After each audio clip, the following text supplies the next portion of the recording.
minus $28.50.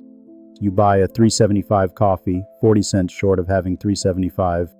The card says yes anyway, the yes that costs the most. By midnight, the bank has charged you $35 for being short. A pending charge clears into the red and they charge you $35 more. $70 for a coffee.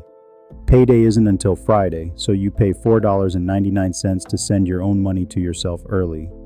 At the bottom, you even pay to wait less. You buy gas $7 at a time because filling the tank means an empty account. You call. A recording says your concern is important. A person says there's nothing they can do. You walk into the branch. The teller says next before you finish, looking at the screen, not at you. There's no free machine near you, so a stranger's ATM charges you $4 to touch your own 40, and your bank charges $3 more for using it. You pay a toll to reach your own money. The bank doesn't dislike you. Cruelty would mean it noticed. You're a line that costs more than it makes. Then the car makes the sound. $300 you don't have. So you walk into the place with the neon sign and borrow it at a rate that would be illegal under a different name. 400% annualized. They don't call it that. They call it a fee, and a fee never has to tell the truth. At minus $28, the bank doesn't see you as a customer. It doesn't see you at all. $600. You exist now. Barely. A new line appears on your statement, a $12 maintenance fee. Every month you're under $1,500. They charge you for the crime of not having enough. The fee for being poor is paid only by the poor. Rent is due, and the only way to pay it is a money order, because a check with your name on it isn't trusted yet. $1.50 to prove you're good for it. Every deposit is held for 5 business days. The bank gets to use your money before you can. That delay, multiplied by millions of people like you, is its own quiet business. They offer you a card, a secured one. You hand them $300 so they'll let you borrow $300 at 26%. You pay them to lend you your own money. The teller still says next, but this time they glance up. Your phone buzzes all day with alerts, low balance, minimum balance, almost overdrawn. The weather of your own poverty, reported to you hourly. The car needs $300 again.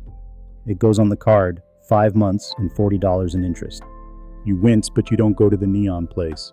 The emergency that used to break you only bruises you now.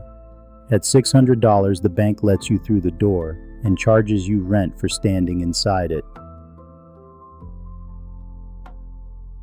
$4,000. And something happens that no one announces. The $12 fee disappears. Quietly. No letter, no congratulations. You only notice because you went looking. The punishment just stops. Sit with that. The fee was never about the cost of your account. It was about leverage. The moment you stop needing their mercy, they stop charging you for it. Your deposits clear the same day now. The 5-day hold is gone, not because the money changed, but because the risk did. You became less of a gamble simply by having a cushion behind you. A number you've never seen appears in the app, for free, your credit score. The thing they were grading you on the whole time, finally shown to you, now that it's safe for you to look. A real card arrives, $1,500 limit, no deposit. Support answers in 2 minutes instead of 40. You slip and overdraw once. You call. We'll take care of that for you just this once. The same mistake that cost you $70 at the bottom cost you an apology now. The car needs $300. You pay it from checking and barely feel it. The same emergency the third time isn't a crisis. It's a Tuesday. At $4,000, the bank stops charging you to exist. The first gift it ever gives you, and it costs them nothing, which is exactly why they finally give it. $20,000. You get a name. An email arrives signed by a person. I'm Denise, your banker. You have a banker now. You didn't ask for one. They decided you were worth assigning. A pre-approved offer comes, a card at 13%. Half the rate they'd have charged you at 0 for being the exact same person with more cushion behind him. The mailbox fills with offers now. Cashback cards, balance transfers, exclusive rates. The same institutions that wouldn't return your call have started competing for you. One of them approves you for a card that pays 1.5% back on everything. The bank now pays you a little to spend, a privilege that switches on at exactly the moment you stop needing it. A late fee hits, you call, it's waived. As a courtesy, just this once. It will be waived every once after, too. Your savings starts earning a real rate, quietly, the kind they never mentioned when your balance was small. The more you have, the more they pay you to keep it with them. The car? You don't even tell the story anymore. $300 left your account and the day didn't change. At $20,000, you stop being a balance and start being a relationship. The fee that was a fine at zero is a favor now. Same fee. Different number standing behind you. $90,000. The bank starts calling you. Not to collect, to offer. A loan you didn't request at 6% in case an opportunity comes up. A priority line that skips the menu. The branch manager learns your name after one visit. An invitation arrives to a complimentary wealth review, a phrase that would have been a joke to the you who once paid $5 to be paid early. The annual fee on your card is quietly waived. Not because you asked, because someone decided that keeping you was worth more than $95. The institution that once charged you to breathe now buys you lunch. Your card quietly becomes a premier one. The same plastic, a better tier, fewer fees, a higher limit, a softer voice when you call. Handed over for nothing but the size of the balance standing behind it. And you finally understand the rule no one says out loud. The bank does not reward money. It reacts to it. The warmth was never about you. It was about the number, and the number finally got loud enough to hear. Same person. Same habits. The only thing that changed is which side of the desk the fees sit on.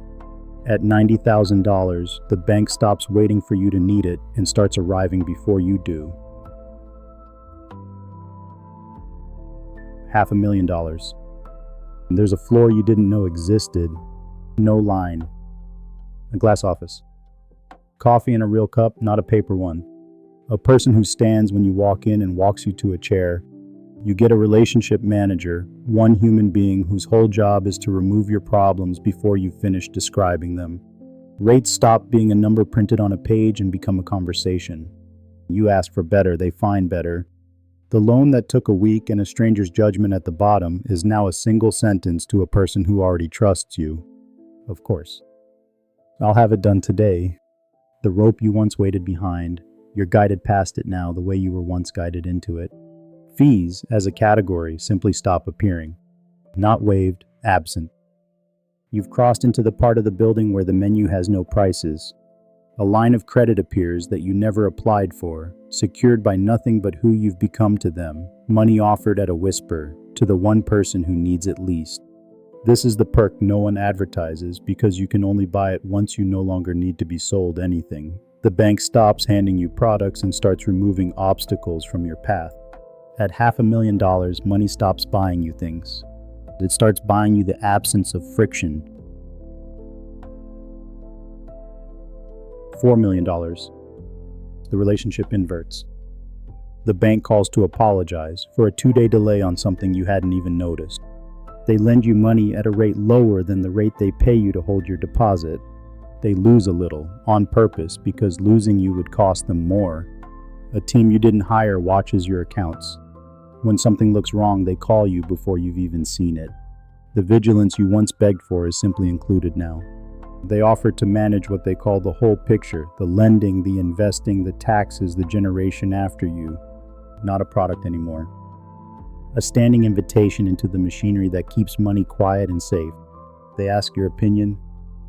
The same institution whose teller wouldn't look up at minus $28 now waits to hear what you think. A banker offers to come to you. The branch you once walked into, hat in hand, will send a person across a city to sit at your table. And if the car broke today, it would be handled before the sound finished. The $300 emergency that sent you to the neon place at level 1 wouldn't reach you at all. At $4 million, you stop being someone the bank profits from and become someone it cannot afford to lose. The risk with a heartbeat became the heartbeat they protect. Somewhere right now it's almost midnight and someone is staring at minus $28.50. A $3 coffee is about to become a $70 lesson. A recording is telling them their concern is important. A teller tomorrow will say next before they finish. They are paying tonight the highest prices in the whole building, the steepest interest, the most fees, the longest holds, for the crime of having the least. The cheapest money in the world is kept for the people who need it least. Read that again. The less you have, the more it costs you to have it. The system isn't broken, it is working exactly as designed, charging the most to the people with the least to give. They think the bank will treat them better once they have more. They're right. That's the cruelest part. Because the bank never got kinder as the number climbed. It was a mirror the whole time. It only ever reflected what was already standing behind you. The warmth was never yours to earn. It belonged to the money.